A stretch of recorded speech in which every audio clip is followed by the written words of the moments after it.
Comment allez-vous, très cher ami? Quant à moi, Dieu merci, et je souhaite que ça soit la même chose pour nous tous, et surtout nos parents qui se trouvent sous la dictature de Mamadi Doumbouya en Guinée. Mais de toutes les façons, nous tendons vers la fin. Très cher ami, comme j'ai dit dans mon sous-titre, nous allons essayer de répondre au grand universitaire, M. Aliceni Makanera Kaki. Comme il dit que tel n'a pas de bac, moi j'ai tel, mais quand tu te réclames étant universitaire, il faut aller en profondeur des choses.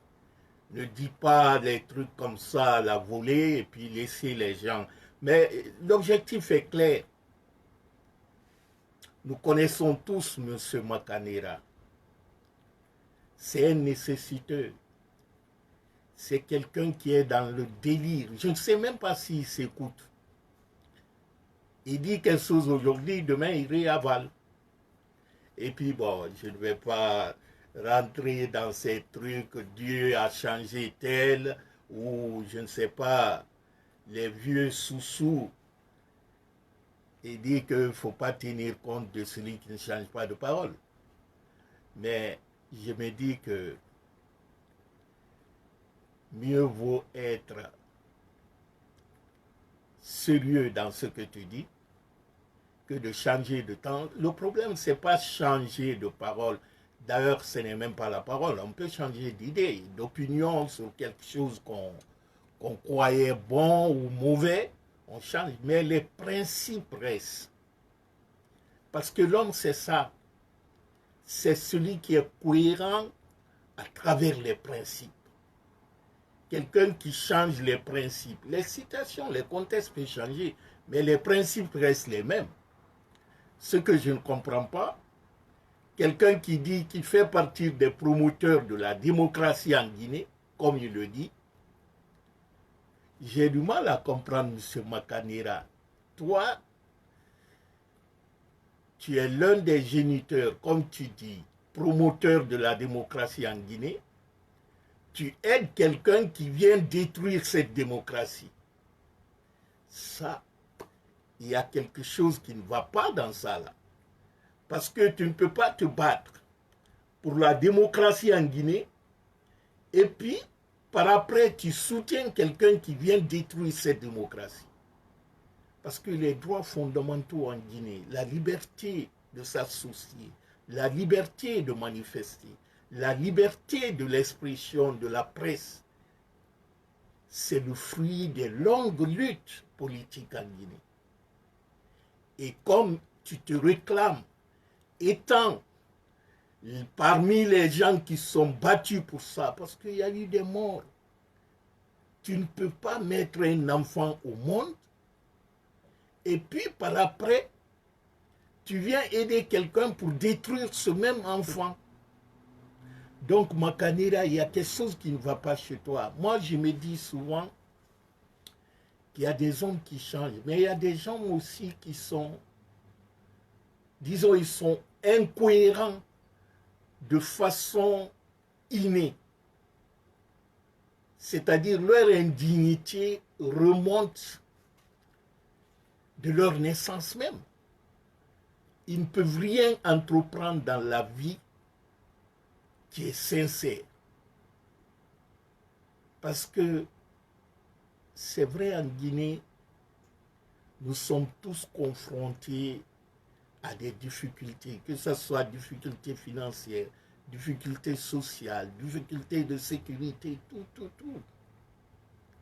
Mais s'il faut vendre ta dignité, parce que toi, tu es en difficulté, tu dis, je vais vendre ma dignité, ça, c'est autre chose.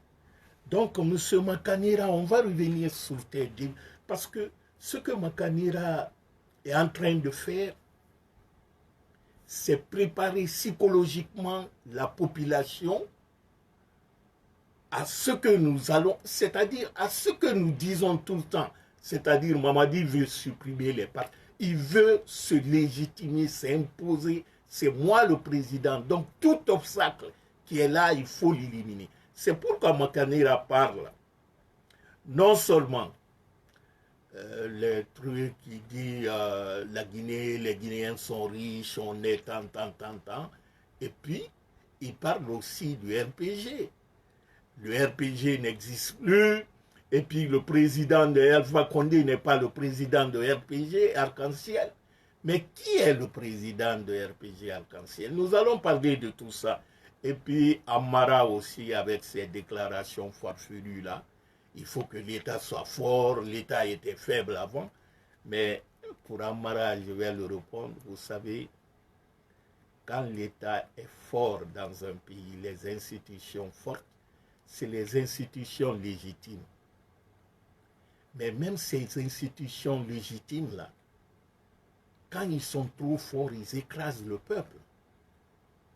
Parce que ce que Amara ne comprend pas, la force de l'État provient de sa légitimité. Ce n'est pas la force physique, parce que vous avez les armes aujourd'hui. Vous dites c'est nous qui sommes forts, mais je crois que le monsieur se trompe. Parce que la puissance, la force, celui qui incarne la force dans une société, c'est le peuple. Parce que la force du peuple réside dans son caractère debout, déterminé, surtout quand sa liberté et sa souveraineté est touchée. Et cette force-là, ça appartient au peuple. Mais nous allons essayer quand même de faire quelques cours de sciences politiques et d'économie à notre petite échelle. En parlant, nous allons commencer d'abord par M. Kake Makanera. Ah, Dieu sait faire les choses. Mais vous savez quoi, moi je me dis que c'est bien que les gens, ils enlèvent les cagoules, ils se montrent, que tout le monde puisse le reconnaître. Parce qu'on est à une époque où tout ce qu'on dit et tout ce qu'on fait, sur les réseaux surtout, c'est archivé. Ce que je dis aujourd'hui, 20 ans, 30 ans, 100 ans après, les gens peuvent retrouver. Même si j'arrive à effacer, ça y est là. Donc, maintenant, ce n'est pas à dire que, ah non, je n'ai pas dit ça, j'ai dit ça. Mais quand vous regardez les discours de Makanera, c'est-à-dire ceux qui disaient hier et ceux qui disent aujourd'hui, c'est le contraire. Donc, il faut que la société guinéenne surtout, qu'on se dise ça suffit. Il faut que la société arrive à sanctionner les personnes qui sont malhonnêtes dans notre société. Tant que la société, l'esprit des Guinéens, surtout les plus jeunes, qu'on se dit à qui porter la confiance. Parce que Makanera, l'incohérence et le manque de sincérité est sa marque déposée. Il le prouve. Donc, M. Makanera, je crois qu'il faut faire attention entre la recherche du pays à partir du produit intérieur brut et la prospérité partagée, c'est-à-dire la recherche de la population ou tout au moins le revenu par tête d'habitant. Je crois qu'il faut faire attention en parlant de quelque chose qu'on ne sait pas ou en disant quelque chose, même si on sait, mais sans donner d'explication, c'est-à-dire tu fais exprès pour mettre les autres en dehors. Mais son discours s'adresse à une couche sociale bien déterminée, parce que l'objectif d'abord, lui-même il a dit qu'il a rencontré Mamadi en lui disant « je vais quitter le pays », on dirait « tu vas rencontrer ton père ou ton frère, quoi ». Mais si tu veux quitter le pays, c'est ton problème. Mais il faut aller prendre l'avis, mais c'est la porte d'entrée pour contacter Mamadi. Je vais quitter le pays. Mamadi le dit carrément, je t'interdis. Comment tu peux quitter le pays avec la situation actuelle? Moi, j'ai besoin de toi pour que tu puisses mentir pour moi, pour me blanchir, pour mon image. Voilà, je te donne l'argent, je te donne, je crois même, on l'a donné une voiture de fonction déjà. Ils disent, il faut réavaler tout ce que tu as dit aux gens. Être de mon côté, me laver, comme ça je vais te récompenser. C'est ça Makanera. Donc, comme Makanera lui-même, il se qualifie être un intellectuel et un universitaire, en disant les Tibous ont le bac, c'est bon. De toutes les façons, vous savez, en Guinée, hein, c'est la folie de la diplomation en Guinée. C'est-à-dire, plus que tu as le diplôme, tu dis, je suis capable d'être président, je suis capable d'être ministre, parce que j'ai le diplôme. Or que le diplôme n'est qu'une préjonction de connaissances. Mais le diplôme n'est pas la connaissance ni l'expérience. Le diplôme, c'est un petit papier. Je ne dis pas qu'avoir le diplôme, ça ne sert à rien. Mais dire que parce que j'ai le diplôme, c'est moi qui dois parler, c'est moi qui raisonne et tout ça. Mais ça, c'est trop enfantin, c'est gamin. Une analyse faite par un enfant, on peut comprendre. Mais bref, parlons aujourd'hui ce que Makanera nous envoie comme ballon d'essai. Parce qu'il a fait exprès, hein, Makanera connaît comment ça fonctionne. Si vous écoutez ses anciennes vidéos, il parle très bien ses données économiques. Je l'ai écouté lorsqu'il parlait de la progression du revenu national brut et tout ça là. Donc Makanera, il le sait, mais c'est une façon, comme en Guinée, on aime ça, c'est-à-dire on aime désinformer les gens pour qu'ils soient à notre côté. C'est-à-dire on change la vérité par le mensonge ou on fait de sorte qu'on met les gens dans la confusion. Donc quand Makanera dit, parce que il y a eu une progression du produit intérieur brut, le BIP, mais il ne nous a pas expliqué qu'est-ce que le produit intérieur brut et comment, qu'est-ce qui fait que le produit intérieur brut augmente.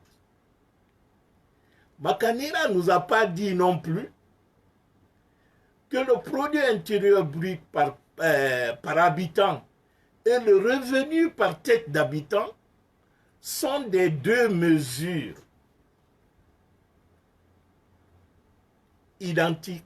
Quelquefois, il y a une petite différence, mais c'est les deux mesures qui permettent à des institutions comme la Banque mondiale, FMI et tout ça là, d'évaluer la richesse dans un pays. Mais la richesse du pays ne veut pas dire que la population est aussi riche que son pays. Nous le savons tous, la Guinée est très riche. Mais est-ce que la population guinéenne est riche? Il faut se poser cette question. Donc, je reviens sur l'ambiguïté que Makanera entretient, parce qu'il le fait sciemment. Hein. Makanera, quand on parle du produit intérieur brut, c'est la mesure, l'outil qui nous permet à mesurer la production totale des biens et des services dans un pays pendant une période définie.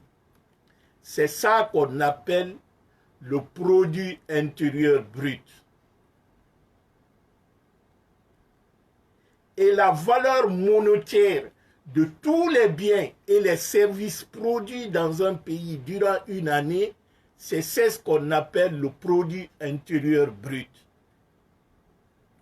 Quand on produit sur le plan de l'agriculture, on arrive à exporter nos produits agricoles, l'ananas, ou mangue, ou riz, ou je ne sais quoi, ça fait partie de la production du produit intérieur brut. L'argent qu'on arrive à obtenir à travers cette production, les mines, surtout les mines actuellement en Guinée, c'est les mines, l'exploitation des mines qui fait monter notre produit intérieur brut. Parce que c'est les mines qu'on exporte beaucoup plus maintenant en Guinée qui rend le pays proche de certains pays en Afrique. Parce que laissez-moi vous dire que le produit intérieur brut de la Guinée, avant 2010, lorsque Alpha venait, c'était de 16 milliards de dollars. 16 milliards de... Comment 6 milliards de dollars. Avant 2010, lorsque Alpha Condé venait, c'était 6 milliards de dollars. En 2010 jusqu'en 2018, Alpha a fait passer de 6 milliards de dollars à 16 milliards de dollars. Mais en faisant quoi? En faisant des réformes, en créant l'emploi. Cela s'explique du fait que, vous savez, en Guinée, lorsque le professeur Alpha Condé venait, ce qui fait monter notre produit intérieur brut, c'est-à-dire qui augmente la richesse du pays, c'est les mines. Il ne faut pas se cacher, c'est à partir du mine. En Côte d'Ivoire, c'est le cacao. Au Sénégal, bientôt, ça sera le pétrole et le gaz. En Guinée, c'est les mines.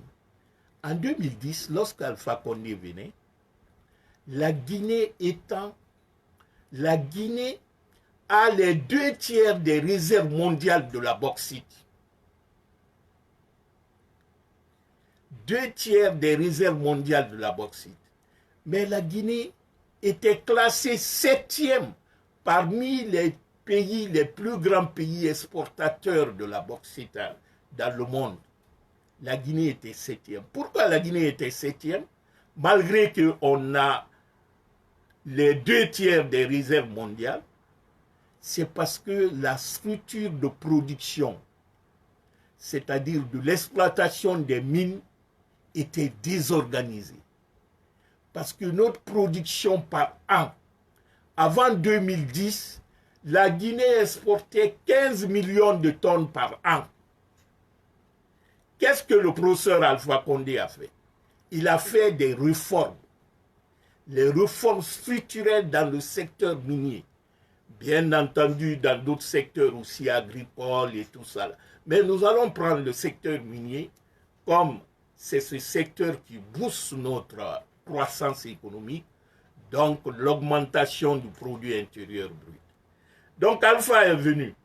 De 15 millions de tonnes, on est passé à 80 millions de tonnes. Mais ce n'est pas tombé du ciel.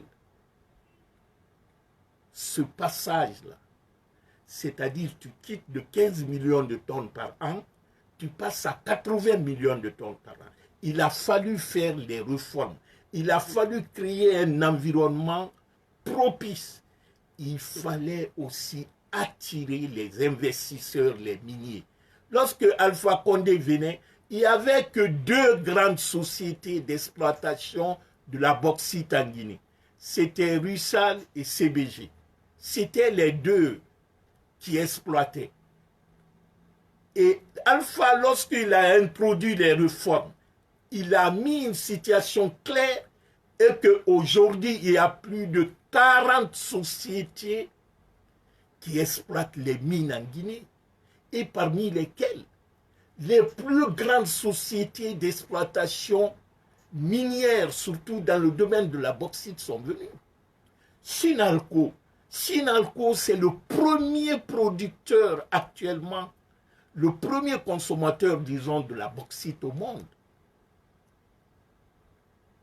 Donc, avec l'arrivée de ces grands producteurs, en ouvrant la Guinée et en créant un code minier qui est devenu une code, d'ailleurs la Banque mondiale le dit, que tous les pays en Afrique là, qui ont les mines, de prendre le code minier comme modèle. Donc c'est ces structures-là, on est passé de 15 millions de tonnes à 80 millions de tonnes. La Guinée était septième. De septième, on est devenu deuxième exportateur de la bauxite au monde. Après l'Australie, c'est la Guinée. Avant, la Guinée était derrière Jamaïque. Parce que dans les 7 grands producteurs ou exportateurs de la bauxite, vous avez l'Australie, vous avez qui? Le Brésil, vous avez Jamaïque, Indonésie. La Guinée était presque le 7e. Or qu'on a les 2/3 des réserves mondiales. C'est plus de 47 milliards de tonnes de bauxite qui existent en Guinée. Dans la zone de Basse-Côte seulement, de Bokeh, Bofa, Kindia, Télémilé, vous prenez tout ça, c'est 25 milliards connus, hein, parce que la Guinée n'est pas encore prospectée. Il n'y a pas une zone, 1 mètre carré en Guinée, où tu ne trouves pas quelque chose comme richesse minière. Donc, cette augmentation de la production a un impact sur le produit intérieur brut. Le produit intérieur brut, c'est quoi? C'est la production des biens et des services dans le pays. C'est ce qui nous donne la richesse. Donc, la valeur monétaire de ces biens et des services qu'on appelle produit intérieur brut. Et chaque année, on calcule ça. Cependant, le produit intérieur brut ne doit pas être considéré comme l'unique mesure de la santé financière d'un pays. Parce qu'il ne tient pas compte de la qualité de vie de la population. Il n'est pas dit parce que le pays est riche que la population est riche. Non. Parce que le produit intérieur brut ne mesure pas la valeur, disons, les conditions de vie ou la qualité de vie de la population. Il mesure seulement la valeur monétaire des services, c'est-à-dire ce que nos biens, c'est-à-dire les minéraux qu'on exporte là, ce que ça nous donne comme argent. Et l'emploi qui crée dans le pays, les services qui créent, parce que quand tu crées la richesse dans un pays, ça veut dire la richesse là, tu crées avec cette richesse, si c'est bien coordonné, ça crée de l'emploi. Mais qu'est-ce qu'on remarque depuis que les Mamadis sont venus? Il y a des sociétés minières qui sont fermées. Est-ce que vous avez entendu qu'il y a une grande société minière qui est venue en Guinée? Non. Donc Mamadi ne fait que profiter du fruit de ce qui a été fait avant. Sinon, lui n'a rien fait. D'ailleurs, parce que la Guinée est le deuxième. Avant le coup d'État, la Guinée était le deuxième pays exportateur de la bauxite au monde. Actuellement, on est tombé vers les 4e, 3e ou 4e. Malgré que nos productions ne font qu'augmenter, hein, mais il y a une question de suivi, de statistiques et de transparence. La Guinée actuellement exporte plus de 100 millions de tonnes. Mais qui sait en Guinée ce que cela nous rapporte? Parce que pour savoir que le pays est riche, pourquoi les gens disent que la croissance, on ne mange pas la croissance, on ne mange pas le produit intérieur brut? Mais les gens, pour qu'ils mangent, pour qu'il y ait un impact sur la population, il faut que nous voyions nos routes construites. Il faut que nous voyions qu'on n'a plus de problème d'eau, qu'on n'a plus de problème d'électricité, qu'on construit les barrages. En entreprenant ces travaux de grande envergure, on crée de l'emploi dans le pays. Mais qu'est-ce que nous remarquons? Nous remarquons que les emplois disparaissent. C'est plus de 20 000 fonctionnaires qui sont mis à la retraite sans aucune mesure d'accompagnement. C'est plus de 14 000 enseignants contractuels qui attendent plus de 10 mois d'arriérés de salaire. Et le volume de chômage a tellement augmenté. Mais tout ça, je parle de tout ça, c'est pour faire comprendre à M. Makanera que l'augmentation du produit intérieur brut ne veut pas dire forcément que la population de ce pays est riche, que tout est riche. Parce que si l'argent là va dans la poche d'un petit groupe qui se répartit, ça n'a pas d'impact sur la population. Qu'est-ce que nous vivons aujourd'hui? Parce qu'il faut dire aussi que la mesure de la valeur du produit intérieur brut est déterminée aussi selon la démographie du pays. Vous prenez la Côte d'Ivoire aujourd'hui. La Côte d'Ivoire, avec quelque chose de 25 millions d'habitants, son produit intérieur brut en 2023, parce qu'on le fait toujours une année à l'avance, c'est-à-dire le résultat de 2024 qu'on vit là, on le saura en 2025. Donc la Côte d'Ivoire en 2023, au même moment que la Guinée Makanera, on parle, c'est vrai, hein, les 23 milliards de dollars, c'est ce qui a été produit en Guinée en 2023.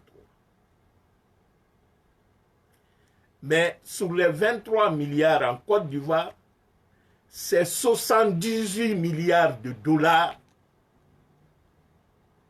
que les Ivoiriens, le gouvernement ivoirien a eu en 2023. Au Sénégal, c'est 31 milliards. Au Mali, c'est 21 milliards. Au Burkina Faso, c'est 20 milliards. Donc, voyez-vous, la progression du produit intérieur brut dans un pays, ça ne tombe pas du ciel, hein? Ça ne vient pas par hasard comme ça. Il faut qu'il y ait des structures de production. Ça peut être boosté par l'agriculture, comme ça peut être boosté aussi par le secteur minier. Généralement, d'ailleurs, on dit la croissance économique parmi tous les continents dans le monde, c'est l'Afrique qui a la plus forte croissance économique. C'est-à-dire en moyenne, c'est 6% par pays.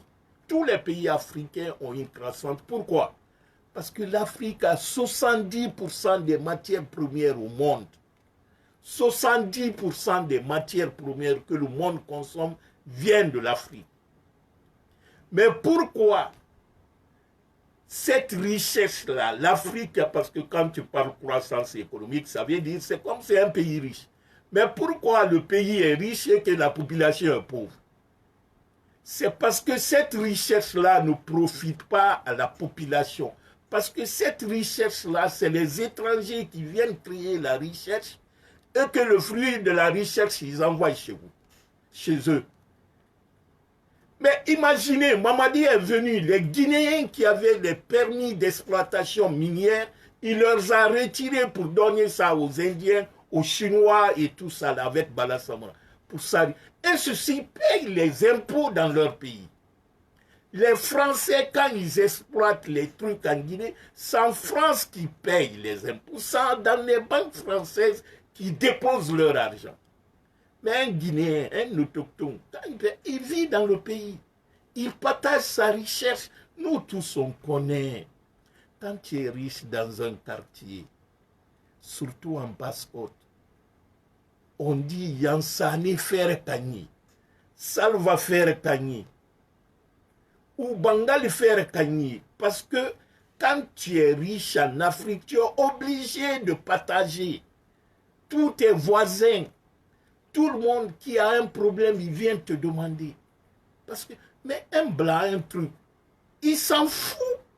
Lui, c'est chez lui là-bas qui va payer les impôts. Il s'enrichit. Donc Mamadi est venu enrichir les étrangers sur notre richesse, ce qui nous appartient. Mais Makanera ne parle pas de ça. Parce qu'il y a des subtilités. Il fait exprès de ne pas le dire. Je dirais aussi à mon frère, M. Aliceni Makanera, de ne pas confondre le produit intérieur brut et le revenu par tête d'habitant. Parce que le revenu par tête d'habitant par rapport au produit intérieur brut, c'est-à-dire le produit intérieur brut, c'est la richesse du pays. Ce n'est pas la richesse des individus pris individuellement là. Non, c'est tout le pays. Mais le revenu maintenant par tête d'habitant est calculé en faisant l'addition de tous les revenus d'un citoyen, par exemple.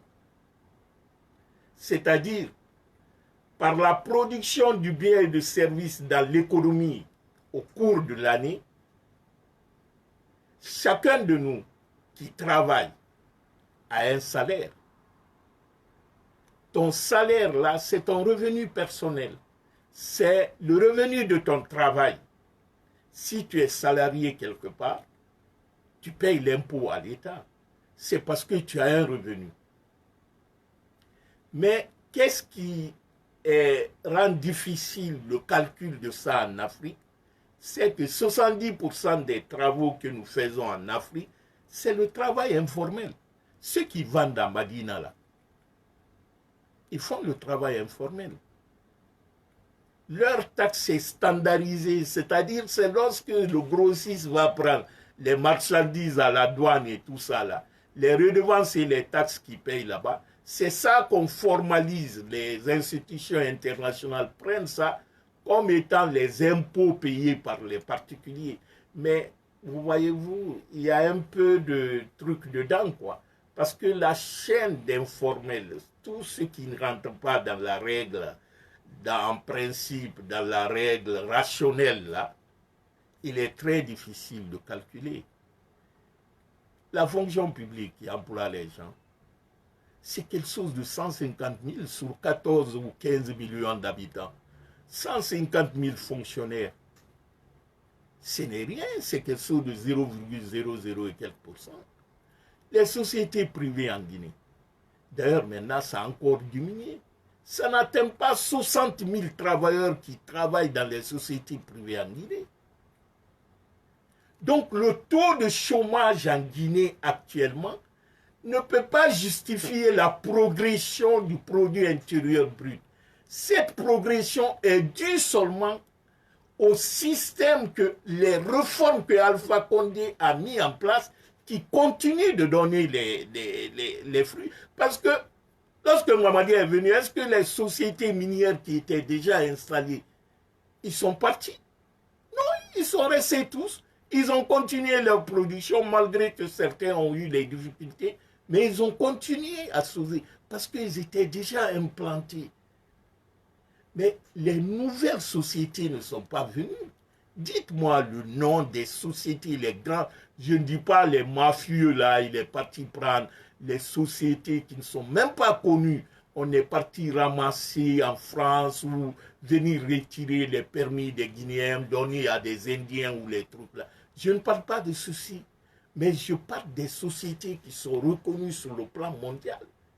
Ceux-ci ne sont pas venus. Donc, ça fait que le BIP, le produit intérieur brut, par rapport aux revenus par tête d'habitant, il y a une différence. La recherche du pays et la recherche de l'individu, parce qu'il ne faut pas dire parce que le pays est riche, les habitants aussi sont forcément riches. Non. Parce que quand vous prenez les bénéfices sur les entreprises, par exemple, les entreprises en Guinée, toutes les sociétés, les petites et moyennes entreprises en Guinée aujourd'hui sont en difficulté. Les trésoreries, ils n'ont pas d'argent, les trucs, ce que l'État n'arrive pas à payer ses dettes internes.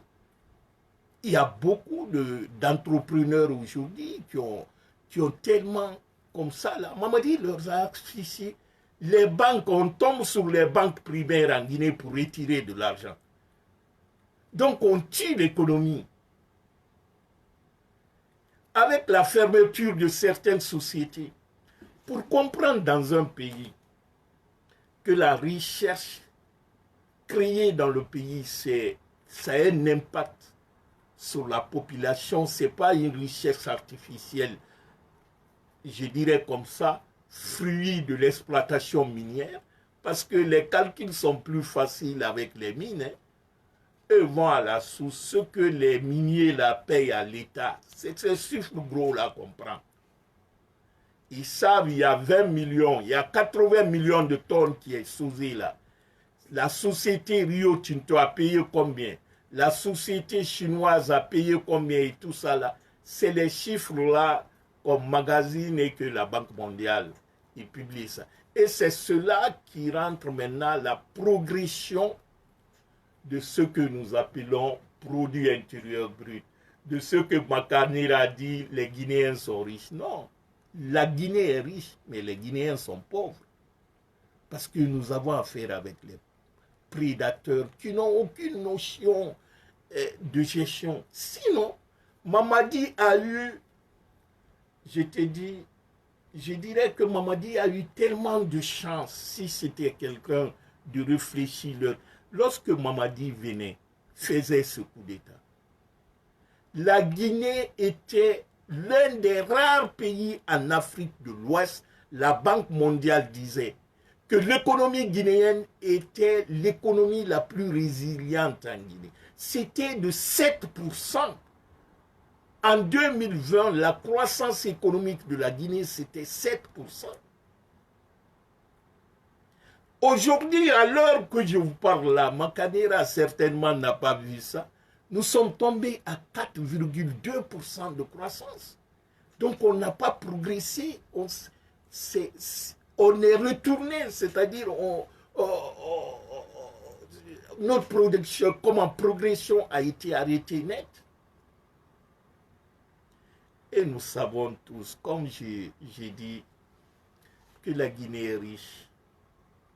Mais notre prospérité n'est pas partagée équitablement. Avec une population de près de 14 millions ou 15 millions d'habitants, le produit intérieur brut de 23 milliards de dollars en 2023, selon la Banque mondiale, c'est vrai que la Guinée a progressé, mais la progression de la Guinée, c'est le fruit des réformes qui ont été faites longtemps. C'est-à-dire que le professeur, c'est même écrit dans le rapport que Makanera a pris ce qu'il voulait prendre, mais c'est écrit dedans.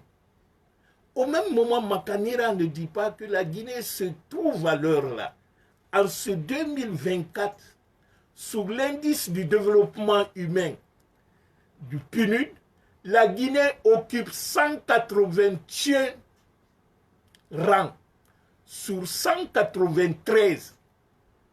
Donc on est l'un des derniers sur l'indice du développement humain. Donc l'indice du développement humain, c'est ça qui parle de l'impact de la richesse d'un pays sur sa population. Parce que rien ne sert que le pays soit riche et que la population soit pauvre. Donc, Makanera, le revenu total par tête d'habitant, c'est une donnée très difficile à déterminer que le produit intérieur brut. Parce qu'en Guinée, 70% de la population travaille soit dans l'informel ou dans l'agriculture qui n'est pas formalisée. Et c'est les trucs qui ne sont pas déclarés. Donc, quand tu parles là, que parce que le produit intérieur brut de la Guinée est de 23 milliards, donc forcément les Guinéens sont riches, c'est faux. Mais il faut voir, si les Guinéens étaient riches, après le coup d'État, Le sac de riz qu'ils achetaient à 23, comment, à 230 000, aujourd'hui ils achètent à 360 jusqu'à 400 000. Si M. Souma, son salaire avant le coup d'État, c'était 2 millions de francs guinéens, il achetait avec ces 2 millions de francs guinéens le sac de riz à 230 000.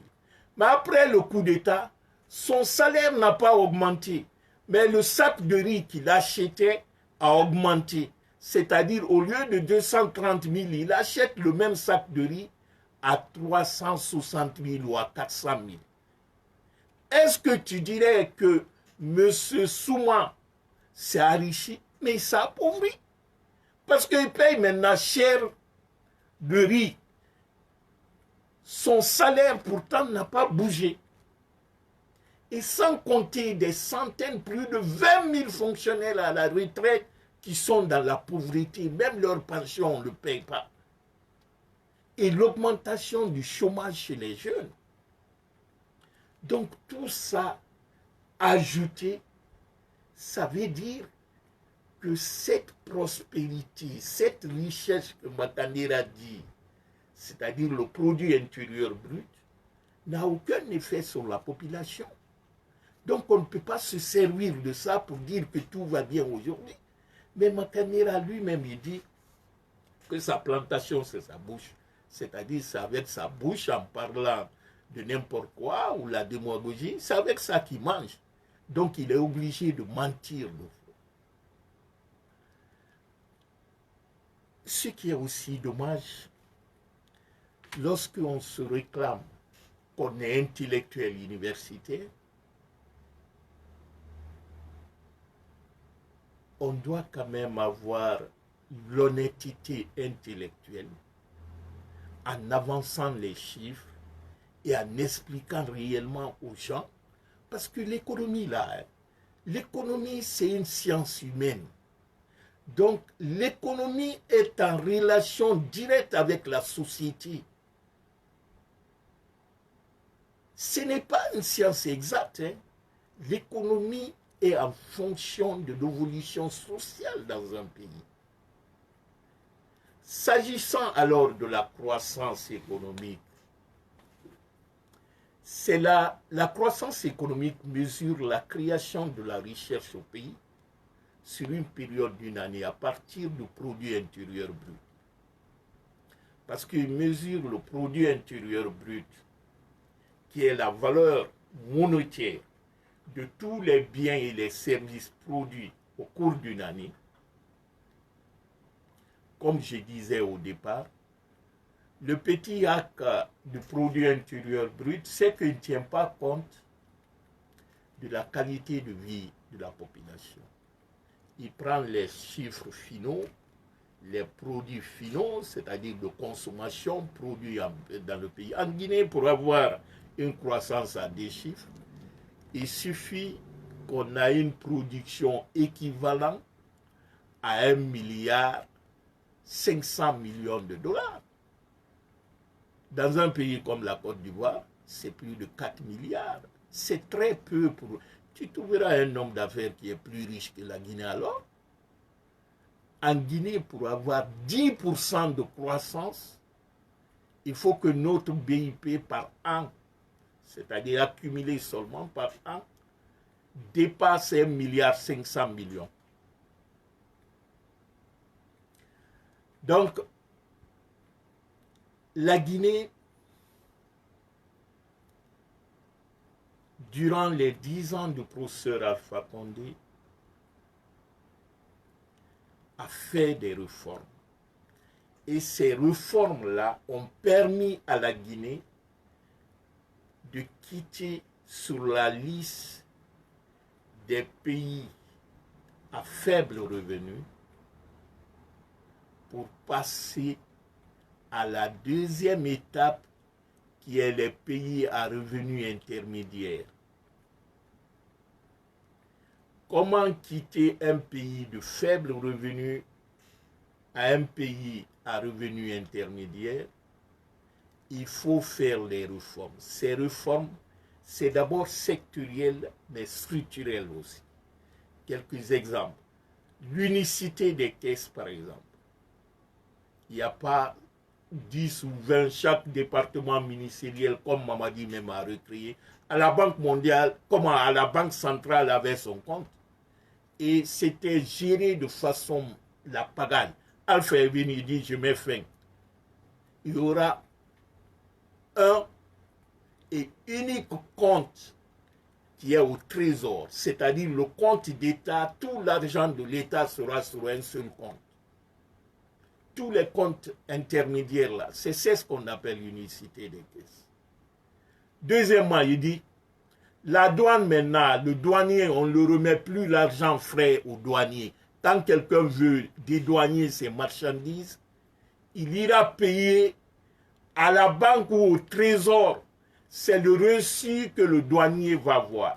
C'est ce qu'on appelle la dématérialisation des transactions publiques. Tout ça, ça rentre dans le renforcement de la mobilisation des recettes de l'État. Ça, c'est les réformes. Dans le secteur minier, on a parlé du code minier. Le code minier a été assaini complètement. Donc l'État contrôlait maintenant tout ce qui rentrait.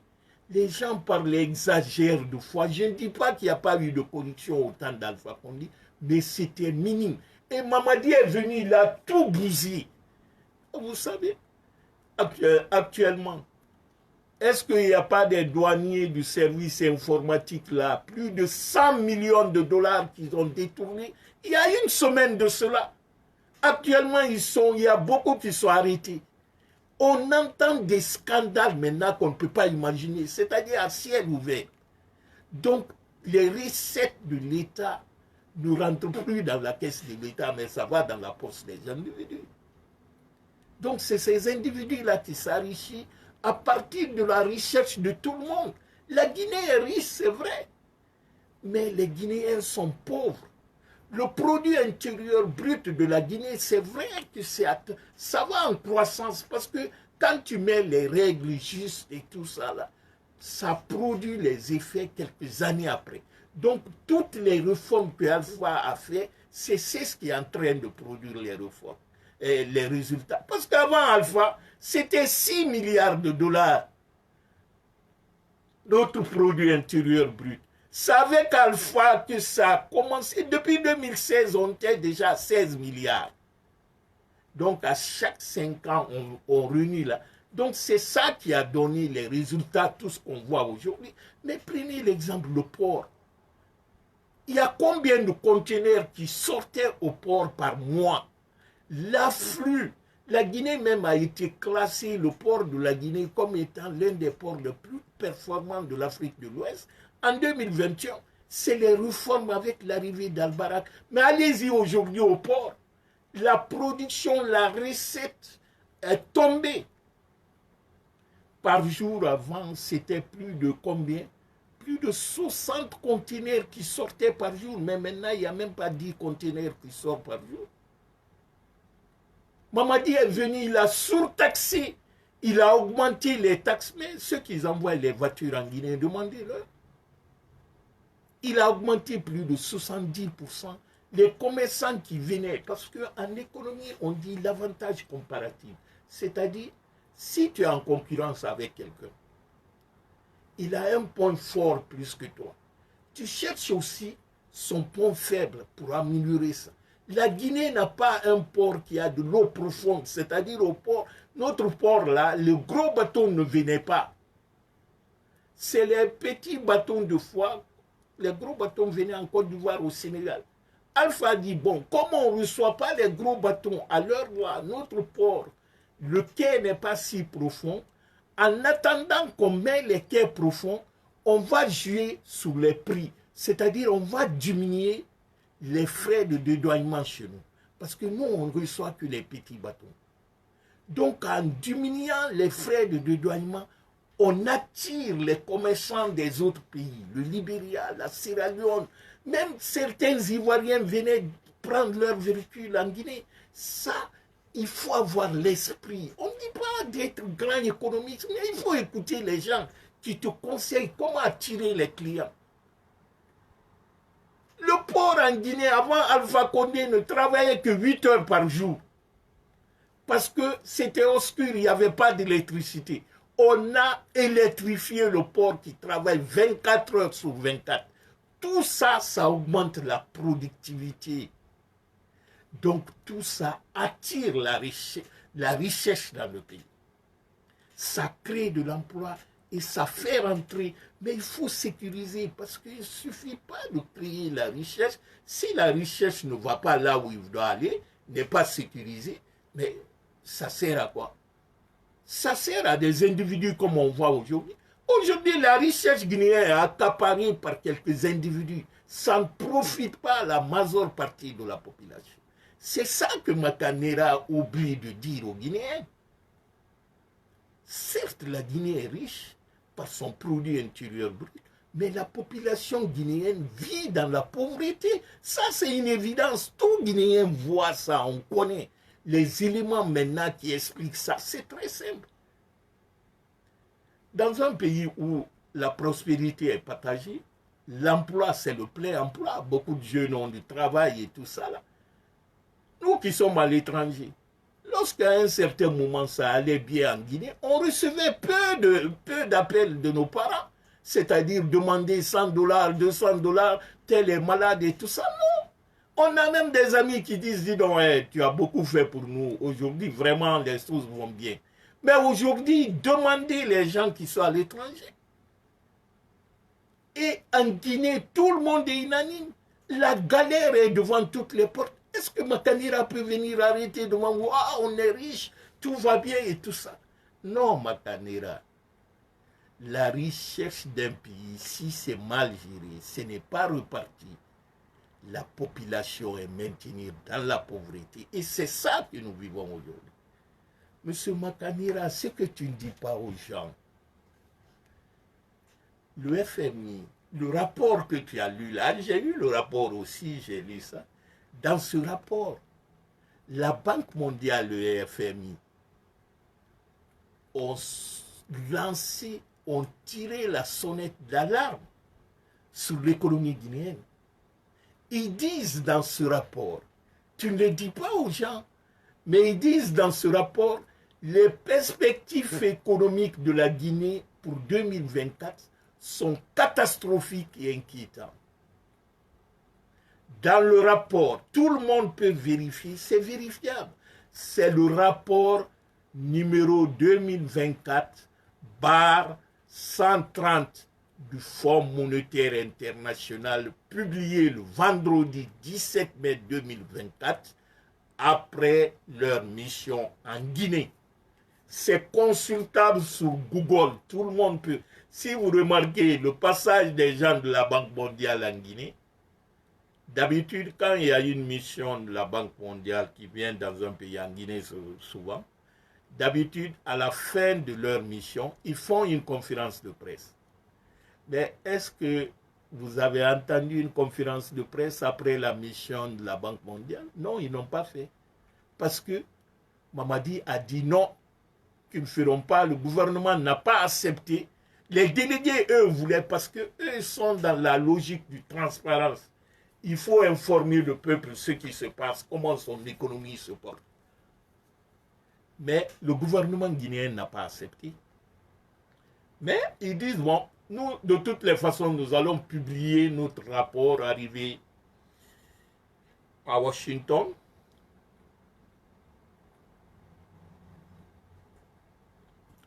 Si le gouvernement refuse qu'on parle au peuple de Guinée, directement, mais arrivé à notre siège, on va faire le rapport. Les plus curieux iront chercher pour informer la population. Les malhonnêtes maintenant vont prendre quelques éléments comme les Makanera pour informer. Mais actuellement, comme il n'y a pas de presse libre en Guinée, c'est les trucs qui ne sont pas commentés dans les autres. Les radios qui faisaient ça, c'était Grande Gueule, Yuma et Film. Eux, ils rentraient dans les détails des données comme ça. Mais il n'y a plus ces radios-là. Donc, Makanera va prendre une petite partie. Dans ce rapport, la Banque mondiale et le FMI, ils disent, selon l'institution financière, la position extérieure de la Guinée s'est détériorée. Il est jugé nettement inférieur au niveau qu'il implique les fondamentaux et les politiques souhaitables. Il continue. Les réserves d'échange à la Banque centrale guinéenne a aussi diminué. Passant avant le coup d'État, les réserves qui nous permettaient en cas de crise de commander les produits de première nécessité, les réserves pouvaient couvrir 6 mois.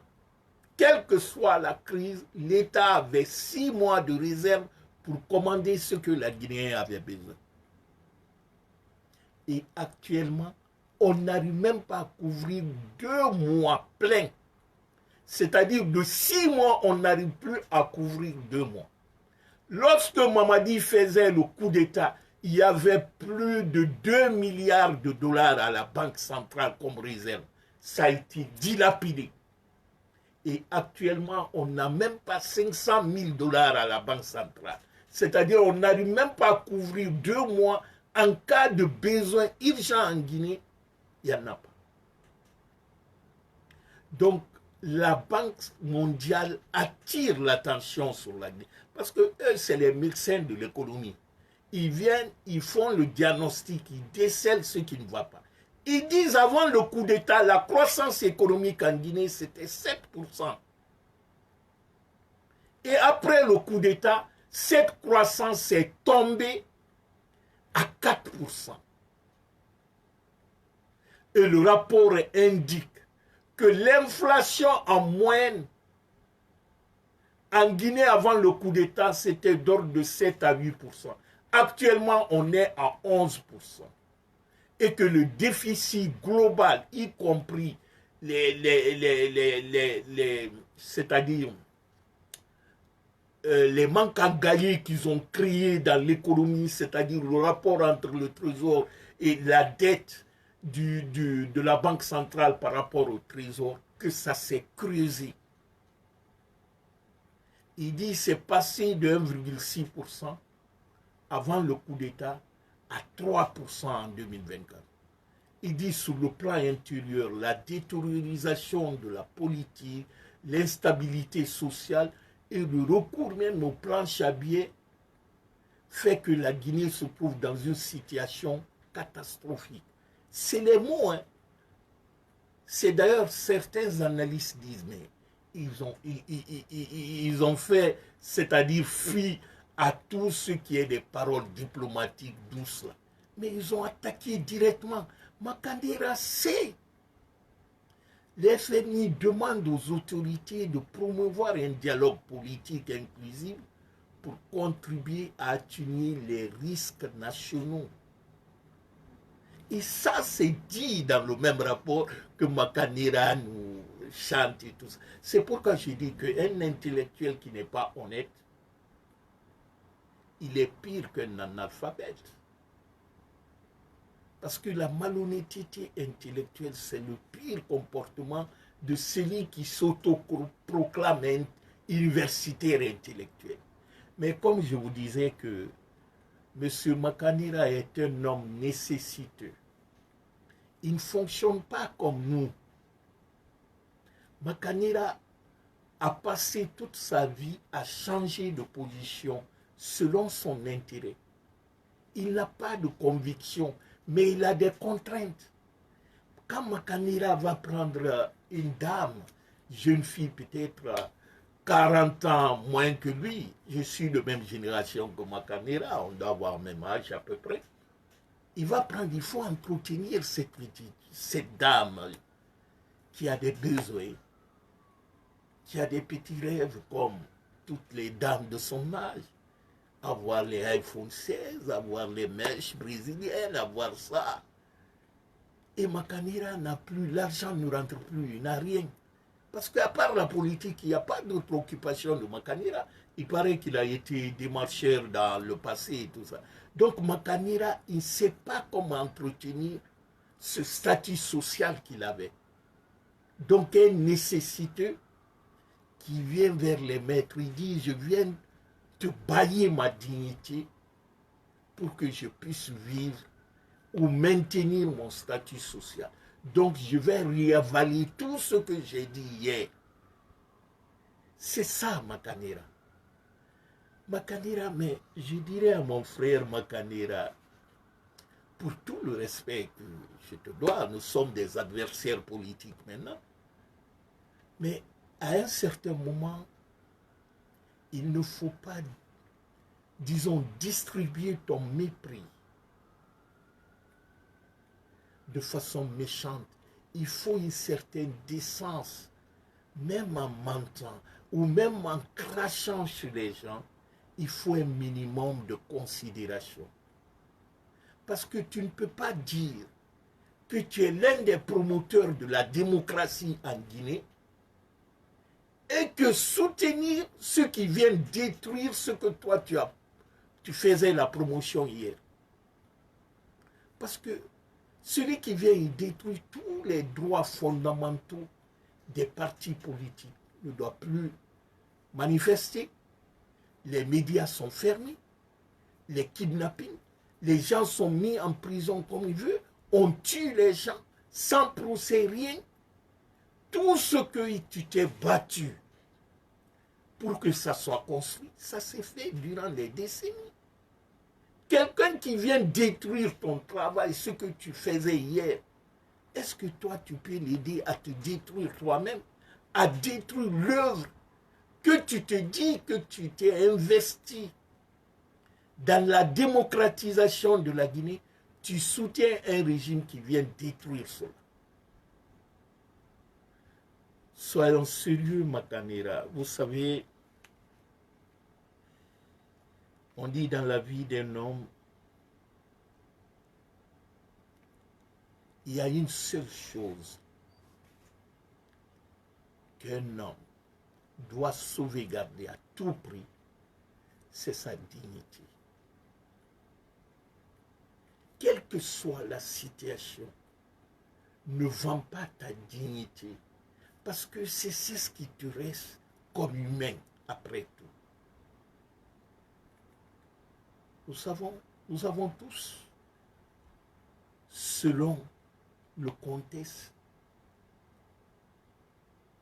les difficultés. On peut avoir des problèmes, c'est vrai. Mais quand toi tu dis, dès que tu as des problèmes, tu es obligé de faire je ne sais quoi, c'est comme une petite fille qui dit, bon, comme papa, on l'a mis à la retraite, il n'a plus d'argent, il ne peut pas me donner l'argent de poche, je ne peux pas me payer des mèches brésiliennes ou les trucs. Il dit, bon, je vais aller vendre mon corps. C'est la même chose en politique. Quand tu vends l'idée par laquelle les principes sur lesquels tu t'es battu durant des années, c'est que tu t'es prostitué. C'est ce qu'on appelle la prostitution politique. Donc Makanera, c'est une pétasse. Je m'excuse du mot, mais c'est un prostitué politique. Il se vend à vive prix. C'est ça, Makanera. Donc, c'est quand même, c'est décevant. C'est décevant de voir que quelqu'un qui se dit intellectuel, universitaire, il vient troquer avec la réalité des choses. J'ai bien dit que quand vous regardez les rapports de la Banque mondiale, ils disent que la Guinée, premier producteur de la bauxite en Afrique et deuxième dans le monde, a été longtemps cité parmi les pays frappés par la malédiction dite des matières premières. Il dit en raison du contraste entre le niveau de pauvreté de la population et les ressources naturelles qu'il avait. Mais la Banque mondiale continue dans ce rapport. Il dit, mais sous l'ancien régime du président Alpha Condé, le pays a adopté de nombreuses stratégies qui s'inscrivent dans le cadre de la vision 2040 pour que la Guinée soit une économie émergente.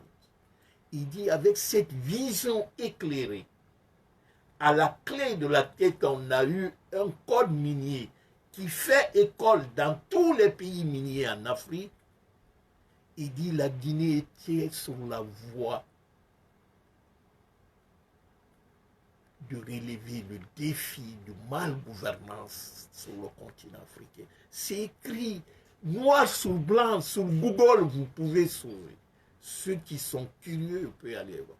Mais il disait, hélas, le risque s'est estompé après le coup d'État de 5 septembre. Ils disent, la Banque mondiale dit, la Guinée, aujourd'hui la croissance économique de la Guinée est de 4,2%. Il dit, mais avant 2021, c'est-à-dire avant le coup d'État, cette croissance en moyenne était de 6 à 7%. C'est pour dire à mon frère Makanera alors que le produit intérieur brut est le fruit, ce que aujourd'hui les 23 milliards de dollars que Makanera voit aujourd'hui comme richesse du pays, c'est le fruit des réformes économiques entreprises par le professeur Alpha Condé. En 2010, lorsqu'il venait, ce produit intérieur brut était de 16 milliards de dollars. En 2016 déjà, on était à 16 milliards de dollars. Et en 2023, on est à 23 milliards de dollars.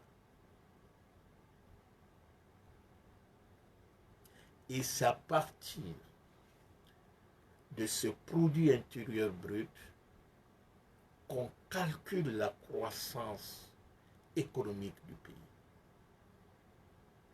Le type d'outil qui est utilisé par la Banque mondiale ou par les économistes comme moyen pour attribuer une valeur aux biens finaux et aux services qu'on est au sein d'une économie est défini par an. Et habituellement, la mesure du produit intérieur brut, c'est ce qui est utilisé par ces institutions financières. Mais la raison maintenant la plus importante dans le calcul de la performance économique d'un pays, on se sert des moyens pour analyser le comportement d'une économie.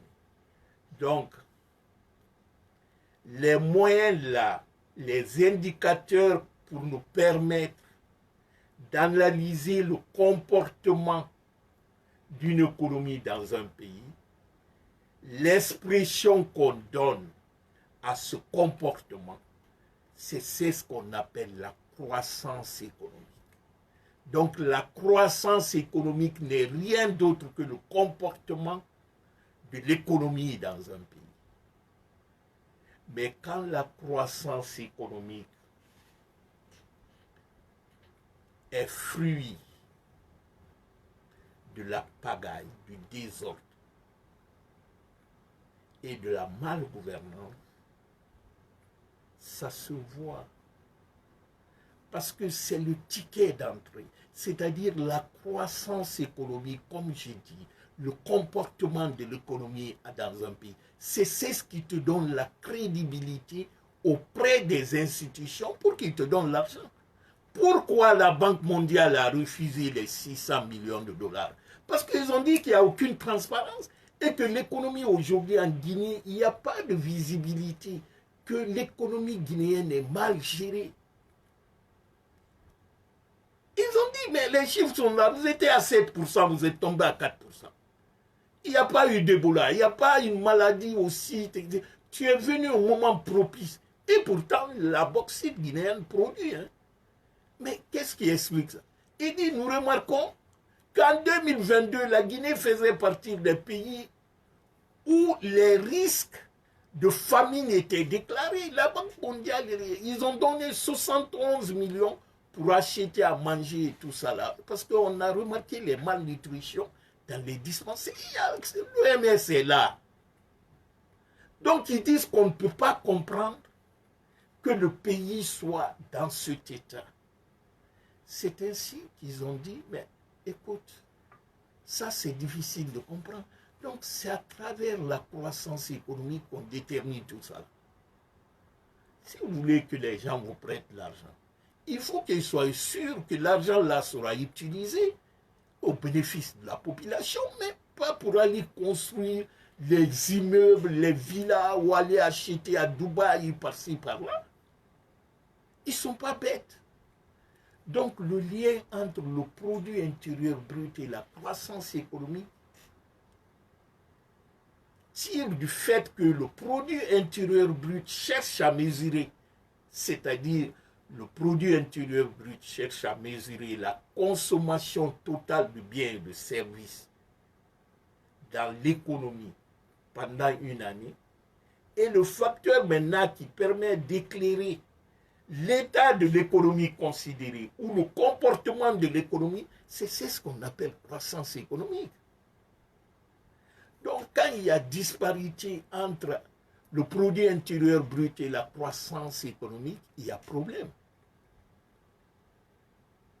Mais bon, nous n'allons pas rentrer dans les détails trop savants ou compliqués, mais ce que Makanira doit comprendre finalement, la richesse du pays, qu'on appelle le produit intérieur brut, s'il n'est pas reparti équitablement et s'il n'est pas bien géré par ceux qui s'appellent aujourd'hui l'autorité de l'État, ça n'a aucun impact sur la vie de la population. Ça ne veut pas dire que le pays, parce que le pays est riche et que les données montrent que le pays a la richesse, mais la population est pauvre. Parce qu'il y a un petit groupe qui sont accaparés du bien du pays, qui en font le pays comme leur bien personnel. Donc, Makanera, tu défends un groupe qui sont en train de piller la Guinée, qui ont pris notre économie en otage. Ils n'enrichissent pas la Guinée, s'enrichissent et leurs amis étrangers. Mais la population guinéenne s'appauvrit. Depuis que Mamadi est venu, la pauvreté en Guinée a augmenté. Donc toi, tu ne peux pas venir dire parce que le chiffre est là, parce que, ouais, la Guinée est riche et tout ça là. Mais notre richesse ne profite pas à la population. C'est ça. Donc, il faut. Je sais que Makanira connaît tout ça, peut-être. Parce qu'aujourd'hui, il ne suffit pas. C'est-à-dire, on n'a pas besoin d'aller dans les amphithéâtres tout est sur le net. C'est-à-dire, quand tu es curieux, tu peux savoir tout, tu peux détailler tout. On ne peut plus mentir aux gens, venir s'asseoir, ouais, c'est ça. Non, ce n'est pas possible. Ça, on a dépassé l'étape là, mon frère. Le deuxième point que M. Makanera aussi a touché, il s'agit de dire que le RPG n'existe plus. Oui, peut-être il a raison. Le RPG s'est agrandi. Mais dire que ça n'existe plus, c'est ambigu. Quand tu prends de l'aura, tu grandis, tu passes à un certain niveau. Au départ, on disait seulement RPG. Mais cet RPG-là est devenu RPG arc-en-ciel. Donc, en ajoutant arc-en-ciel, c'est 40 autres partis politiques qui sont venus se mettre sur RPG. Donc, le RPG qui était le rassemblement du peuple de Guinée unique s'est agrandi pour devenir RPG arc-en-ciel. Mais cela ne veut pas dire que RPG n'existe plus. C'est-à-dire qu'il faut dire que RPG est devenu encore plus fort jusqu'à devenir un arc-en-ciel, c'est-à-dire cette belle luminosité qui est au ciel. C'est cette force d'agrandissement du RPG, le vocal dont il parle là. Donc, au ministère de l'Intérieur, on est venu dire, au lieu de mettre seulement RPG, il faut mettre devant arc-en-ciel. Donc, RPG au départ qui était là unique, en mettant arc-en-ciel, ce RPG s'est agrandi. Donc, Makanera, il joue sur les mots, il sait ce qu'il dit, il joue sur les mots. Donc, en créant le RPG, parce que même lui, il s'est gêné dans le RPG, c'est pourquoi. D'ailleurs, ces partis, vous savez, hein, les gens qui prennent les partis cabine téléphonique, là, c'est pourquoi il passe tout son temps, j'ai conférence de presse et tout ça, là, parce qu'il n'y a pas d'autres auditeurs. Makanera, il fait tout ça pour être visible, pour qu'on parle de lui. Donc, quand il parle de RPG qui n'existe plus et tout ça, mais c'est le RPG là qui est devenu RPG arc-en-ciel. Pourquoi on n'a pas enlevé RPG seulement dedans? On dit arc-en-ciel ou tout ça. Non. On a ajouté au RPG original arc-en-ciel parce qu'il y a 40 autres formations qui sont venues se joindre à nous pour former ce grand groupe dont lui-même il faisait partie, les Ousmane Kaba, je crois, le Sénifal et d'autres là qui sont venus dedans. Ça, c'est... Et maintenant, il dit que Alpha Condé n'a jamais été le président de RPG Arc-en-Ciel. Mais je le demande alors, qui était le président de RPG Arc-en-Ciel? Parce que selon lui, son argument, quand on est président de la République, on ne doit pas être à la tête d'un parti politique. D'accord. Mais Lansana Conté, parmi les 24 ans là, n'était-il pas le président de facto du PIP? Sékou Touré, pendant les 26 ans, n'était-il pas le président du PDG RDA? C'est-à-dire, c'est dit, Makanera, je ne sais pas s'il le fait exprès et tout ça. Il n'est pas dit que le président ne peut pas être président d'un parti politique. Il est dit que le président ne doit pas exercer le rôle d'un président d'un parti politique au moment où son mandat est en cours. Exercer ne veut pas dire être là. Tu peux être le nom, mais l'exercice se passe avec les autres membres. Est-ce que Biden, lorsqu'il était président, pourquoi aux élections présidentielles là qu'il a été battu, enfin son dauphine qui a été battu, pourquoi les démocrates n'ont pas organisé les primaires comme les républicains pour choisir un autre candidat pour le parti démocratique américain? Parce que Biden était là, c'était le choix naturel. C'est-à-dire ce que Makanera oublie, il ne faut pas se mentir, dans la structure des partis politiques en Guinée ou en Afrique en général, les partis politiques s'identifient d'abord aux personnes, c'est-à-dire aux fondateurs. Alpha n'est pas seulement le président de RPG Arc-en-Ciel. Alpha Condé est le fondateur de RPG qui est devenu RPG Arc-en-Ciel. C'est-à-dire c'est le géniteur. Tu ne peux pas retirer l'enfant de quelqu'un sans son consentement. Alpha, le RPG, c'est son bébé.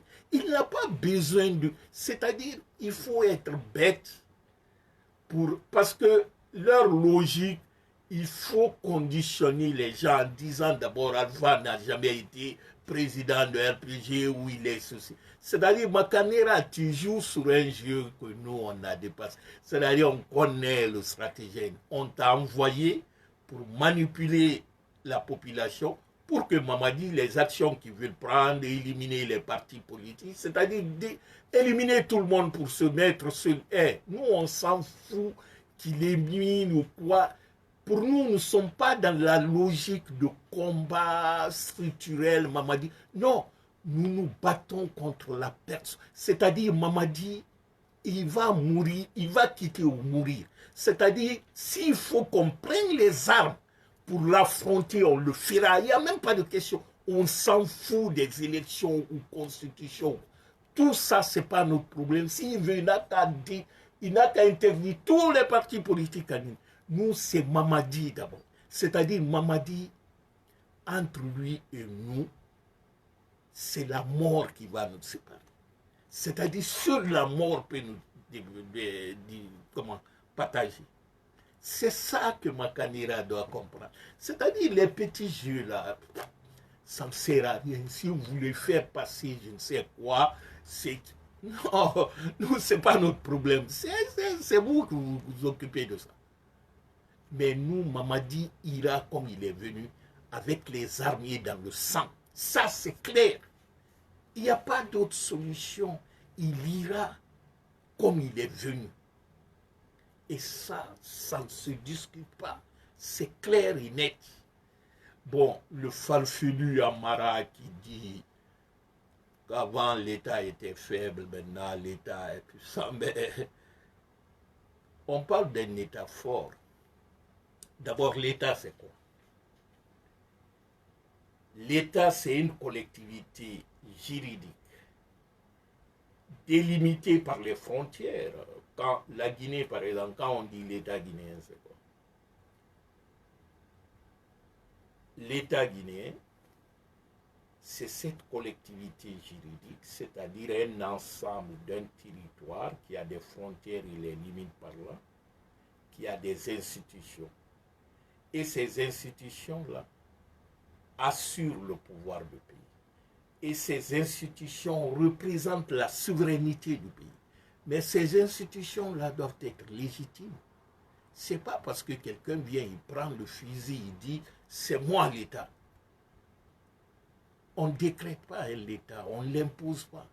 L'État est légitime, c'est-à-dire on confie l'autorité d'un territoire et tout ça là à une personne qui va représenter la voix de l'État. L'État, c'est les institutions. L'État, c'est toi, c'est moi, c'est l'autre. L'État, c'est les forces de l'ordre. Il y a des outils de l'État qui sont là. Mais si cet État n'est pas l'émanation du peuple, l'État, c'est une personne morale qui a le droit public, c'est-à-dire la puissance de l'État, c'est ce que les citoyens l'ont confié, la police, l'armée et tout ça. Tu ne peux pas venir s'accaparer de ça parce que Amara oublie que eux, ils sont, c'est-à-dire c'est les gens qui sont accaparés des attributs de l'État. Donc tout ce qu'ils font à l'heure là n'est pas légal. Ils le font donc pour lui dans sa tête, c'est la force physique qui donne la force de l'État. Non. La force d'un État reste les lois. Il y a des normes dans toute société organisée. L'État est formé de la, c'est-à-dire de la réunion de trois éléments constitutifs. Pour qu'on parle de l'État, il faut ces trois éléments. Il y a le territoire, il y a la population, et il y a le pouvoir politique. Mais vous venez. Certes, le pays existe, le territoire est là. La Guinée n'est pas en cessation. On a nos frontières et tout ça. Mais la population qui est là, vous venez. La population ne vous a pas donné l'autorisation de le représenter. Donc, vous bâillonnez la population. Les partis politiques, c'est-à-dire les acteurs politiques qui animent l'enjeu politique dans le pays, vous venez vous interdisez leur activité. Donc vous êtes les hors de l'État, c'est-à-dire vous exercez les activités qui sont hors des institutions constitutives d'un État. On a un pays, mais on n'a pas d'État aujourd'hui en Guinée. Donc vous ne pouvez pas utiliser la force que personne ne vous a confiée. Ça, on appelle la dictature ou la tyrannie. Donc, Amara oublie qui sont dans la posture des dictateurs naissants, qui ont pris un pays en otage, mais ils ne sont pas l'État, ils ne sont pas représentants de l'État. Quand on est représentant de l'État, on a peur du peuple. C'est ce qu'on appelle la démocratie, c'est-à-dire le pouvoir du peuple. C'est ça que le professeur Alpha Condé a compris. Il dit, il y a des décisions impopulaires, il faut que je consulte le peuple. Il faut que je tienne compte du ressentiment du peuple. Ce n'est pas la faiblesse, mais c'est la sagesse. Pour diriger un pays, il faut avoir la sagesse et la patience. Mais être brut, féroce, sans loi, sans foi, ne fait pas de toi le plus fort. Car la force, c'est dans le caractère d'un peuple. Quand un peuple est déterminé pour arracher sa liberté, il n'y a aucune force qui peut exister, qui ne peut pas affronter. Amara, je crois que tu as besoin d'une éducation civique. Parce que, je ne sais pas, selon mes recherches, tu as un enfant qui a grandi dans le machin des drogues, là. Donc pour toi, ce groupe mafieux-là, tu as été arrêté, ton père, ça c'est connu, c'est officiel. Hein? Donc pour toi, ce réflexe d'une organisation militaro-affairiste, mafieux, suffit pour commander un peuple. Si c'est ça que tu appelles force, mon frère, détrompe-toi. Vous savez, ce que vous ne devrez pas oublier, dans la vie, quand tu perds ton argent, tu ne perds rien. Quand tu perds ta santé, certes, tu perds quelque chose, mais tu peux avoir l'espoir de retrouver ta santé.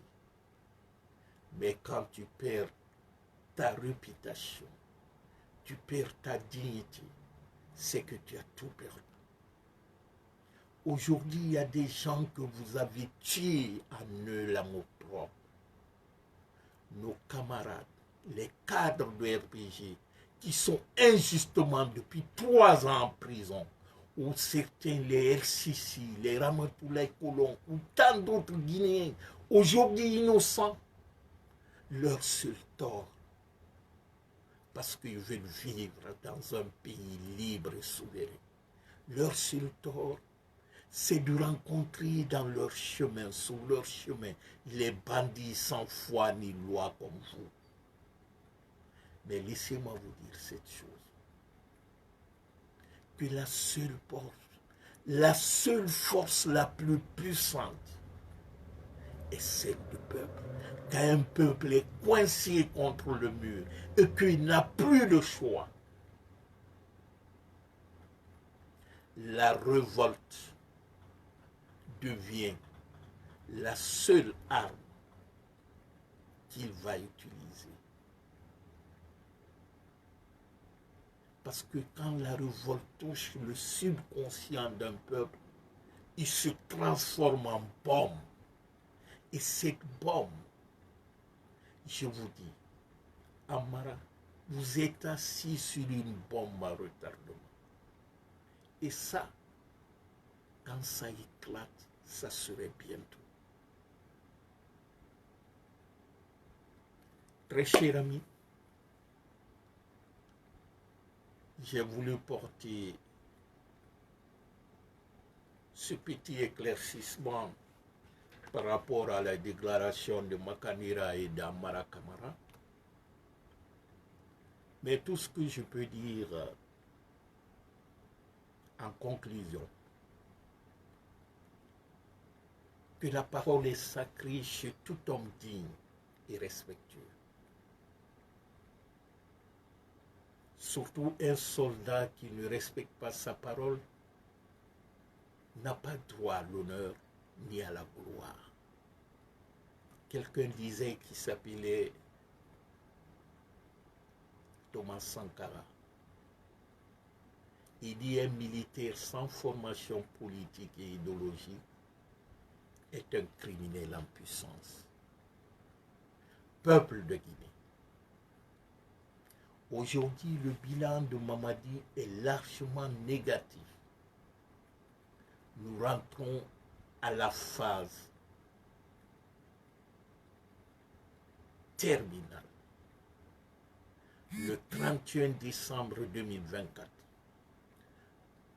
cette pagaille que nous vivons aujourd'hui doit prendre fin. Mais pour cela, chacun de nous doit se mobiliser. Chacun de nous doit sensibiliser autour. Nos deux grands leaders, le professeur Alpha Condé, Cellou Dalein Diallo, travaillent la main dans la main. Ils ont compris. Nous avons tous demandé durant longtemps que c'est les deux qui pourront nous libérer de cette tyrannie. Mais pour qu'ils puissent agir efficacement, il faut notre soutien, notre mobilisation auprès de nos parents. Parce que ce combat, c'est le combat de notre génération. Albert Camus disait que chaque génération a une mission sur cette terre. Soit il accomplit ou la trahisse. Ne trahissons pas notre mission sur cette terre. C'est de libérer la Guinée dans la main de ce despote de la France. Si Sékou Touré et ses compagnons nous ont donné l'indépendance, cet héritage sacré, nous devrons le protéger pour le transmettre à nos progénitures. C'est pourquoi Mamadi doit partir. Parce que Mamadi veut nous retourner à la période coloniale. Aujourd'hui, au Tchad, vient de mettre fin à l'accord militaire, l'accord de défense. Dans les pays sahéliens, partout vous entendez aujourd'hui, les Français, vous n'avez rien à faire chez nous. Foutez-nous le camp. Au Mali, en Centrafrique, au Burkina, au Niger, les Français, les bases militaires françaises, même au Sénégal. On vient de demander le départ de cette base qui est au Sénégal. Peut-on accepter que tous nos frères dans le continent africain sont en train de dire merde en Guinée et que nous venons recevoir cette merde chez nous? Peuple de Guinée, on ne doit pas accepter l'inacceptable. Préférons mourir pour l'honneur de notre nation. Mais ne laissons pas Mamadi de suer la mémoire de nos défenseurs. S'il faut prendre des armes, prenons les armes contre la patrie. Prenons les armes quelqu'un qui veut encore nous attacher sur cette chaîne du néocolonialisme. Nos parents ont été humiliés. Nos parents ont été insultés. On a subi plus de 3 siècles d'esclavage. Ne laissez pas un petit Bilakoro venir nous renaître ces mauvais souvenirs.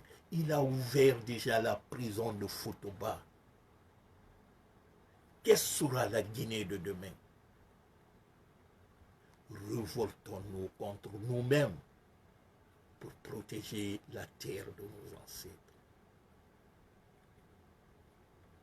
Chers compatriotes, c'est avec cette force et ce soutien moral que chacun de nous doit avoir. Parce que trop, c'est trop. Nous ne pouvons pas nous taire, voir les individus sortir de nulle part, détruire tout ce qui est bon dans notre pays. Nous avons le droit de vivre heureux. Parce que Dieu nous a tout donné. Ne laissons pas ces arrivistes détruire l'espoir de tout un pays, l'espoir de toute une génération. Il détruit notre espoir aujourd'hui, notre avenir aujourd'hui, mais le devenir de nos enfants demain. Battons-nous. C'est notre droit et c'est notre devoir de le faire. Parce que on n'a pas d'excuses. On ne peut pas dire à nos enfants, nos petits-enfants demain, que Mamadi, lorsque Mamadi détruisait la Guinée, j'étais là. Je n'ai même pas osé parler. J'ai regardé. Ça serait de la lâcheté. Chers amis, portez-vous bien. À demain. Bye. Au revoir.